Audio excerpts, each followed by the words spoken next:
Class 10th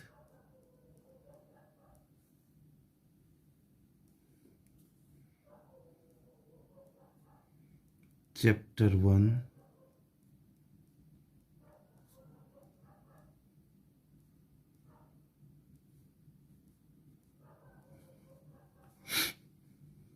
Euclid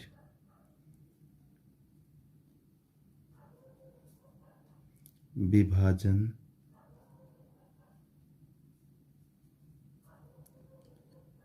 algorithm.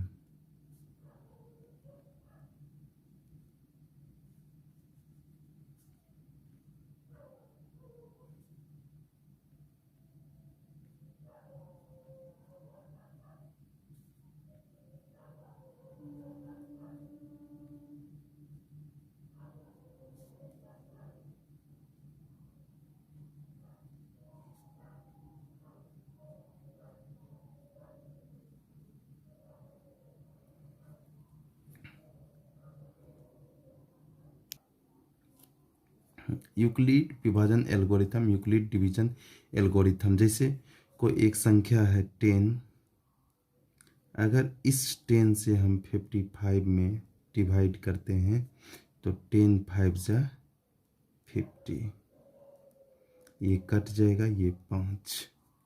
तो इसमें हम देखते हैं ये जो 55 है, इसको हम लोग 55 को बोलते हैं भाज्य, सॉरी डिवाइडेंड।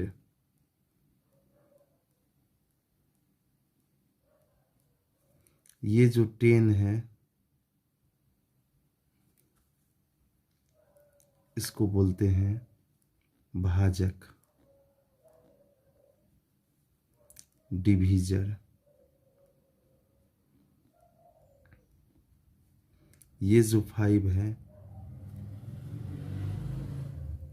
इसको बोलते हैं भागफल, कोसेंट। और ये जो 5 है इसको बोलते हैं हम लोग शेषफल, रिमाइंडर।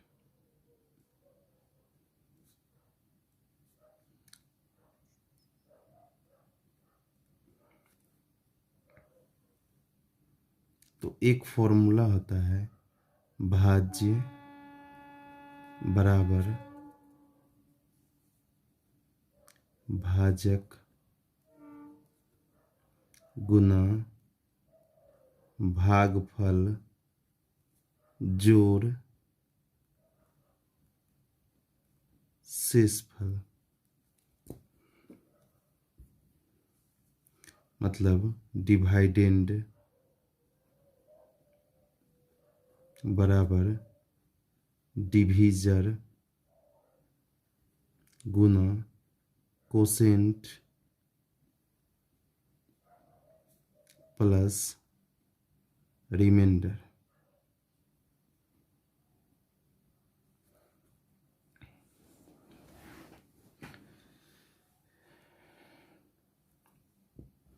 लेकिन यूक्लिड साहब जो थे, यूक्लिड विभाजन से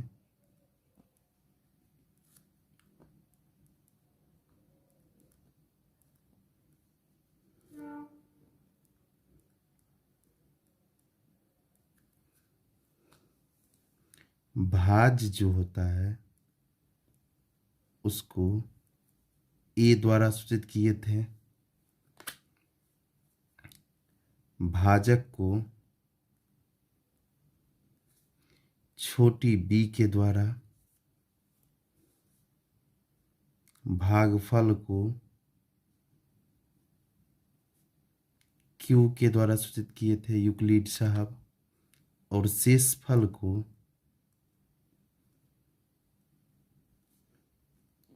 आर द्वारा सूचित किए थे।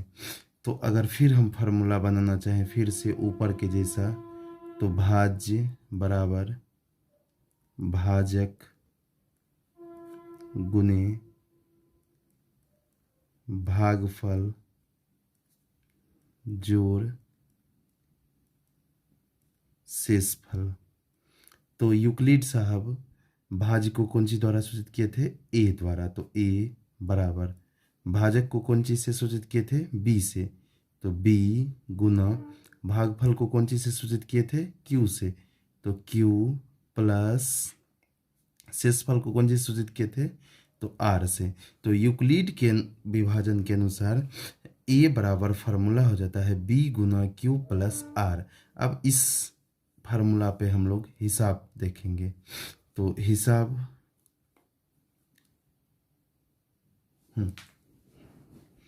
तो इसमें क्वेश्चन आता है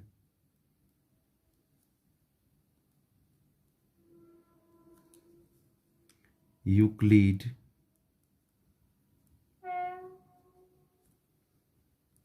विभाजन की सहायता से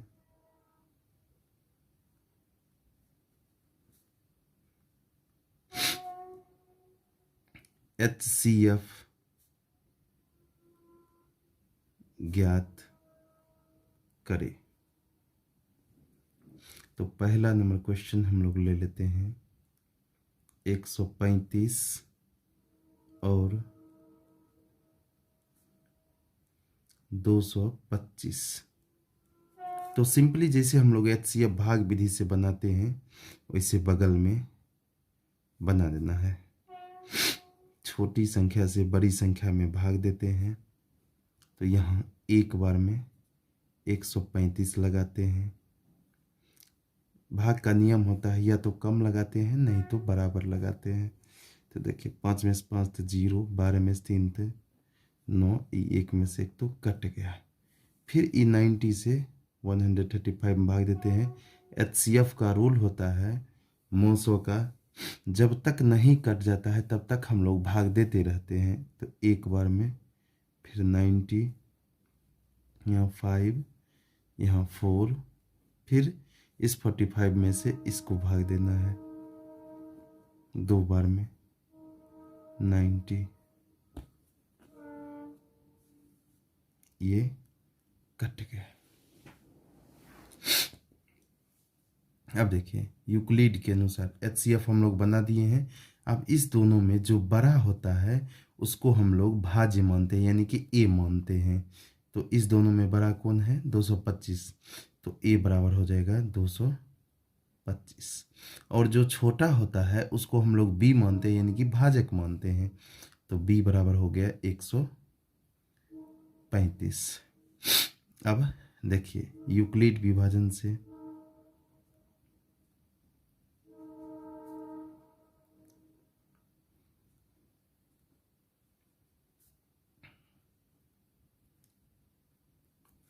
क्या होता है फॉर्मूला?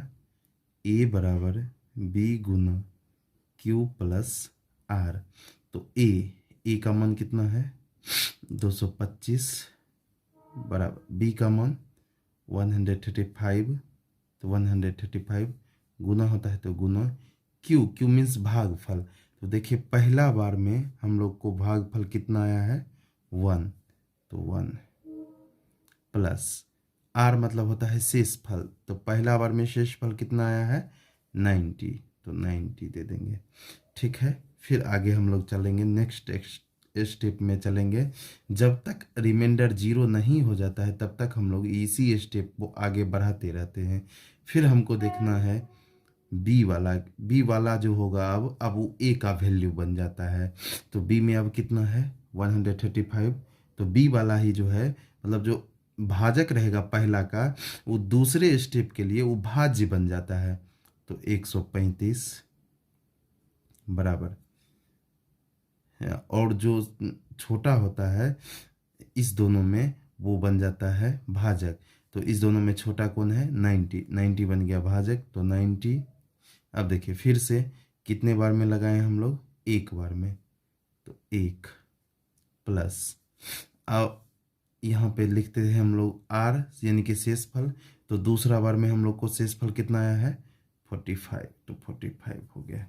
फिर हम इस दोनों में देखेंगे ए का वैल्यू कौन बनेगा? तो तो इस दोनों में बड़ा कौन है 90, तो 90 ए का वैल्यू बन जाएगा, और छोटा कौन है 45, तो 45 बी का वैल्यू बन जाएगा।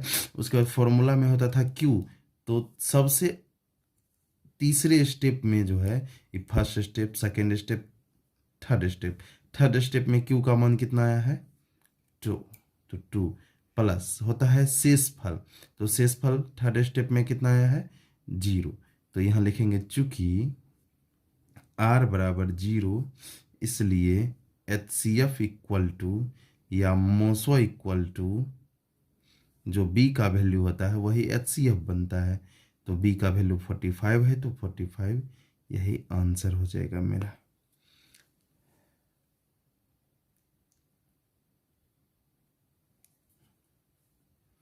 दो नंबर क्वेश्चन देखते हैं हम लोग। 867 और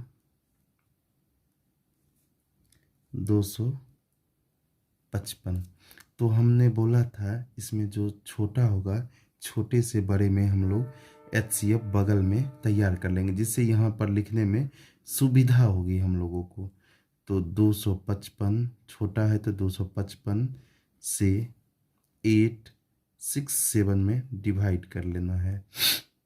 तो जब डिवाइड करेंगे तो कितना बार में जाएगा 3 बार में हम लोग लगाते हैं, 5 3 15, 765 लग गया। जब घटाएंगे हम लोग तो 2 0 1, फिर ये 102 से जो है हम लोग 255 में भाग देंगे, तो फिर ये 2 बार में लगा देते हैं, हो जाएगा 4 0 204, फिर 1, फिर 5, ये कट गया, फिर इससे 2 बार में 102 कट गया, हो गया HCF।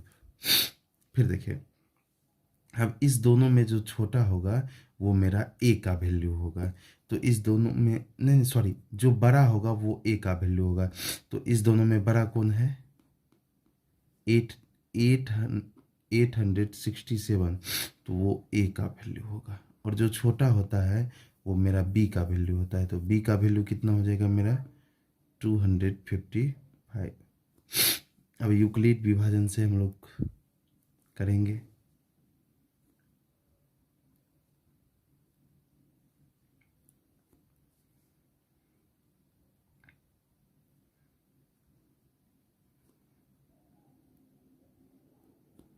तो फॉर्मूला क्या होता है a बराबर b गुना q प्लस r, तो इस दोनों में a का वैल्यू कौन है 867 इक्वल टू b का वैल्यू कितना है 255 गुना q का वैल्यू मतलब भागफल, तो फर्स्ट स्टेप में जो है मतलब पहला बार जब हम लोग भाग किए हैं तो q का वैल्यू कितना आया है 3, तो 3 प्लस r मतलब होता है शेषफल, तो फर्स्ट स्टेप में जब हम लोगों ने भाग किया था तो शेषफल कितना आया है 102, 102। फिर अब हमको इसमें और इसमें मतलब b और r में देखना है बड़ा कौन है, तो b वाला ही एक्चुअली बड़ा होता है, तो b जो होगा अब a का वैल्यू बन जाएगा, तो 255 इक्वल टू b का वैल्यू कितना हो जाएगा अब 102। अब देखिए हम लोगों ने फिर कितने बार में लगाया है 2 बार में सेकेंड स्टेप में, अब ये भागफल कितना आया है 2 प्लस r शेषफल कितना आया है सेकेंड स्टेप में 51, तो 51।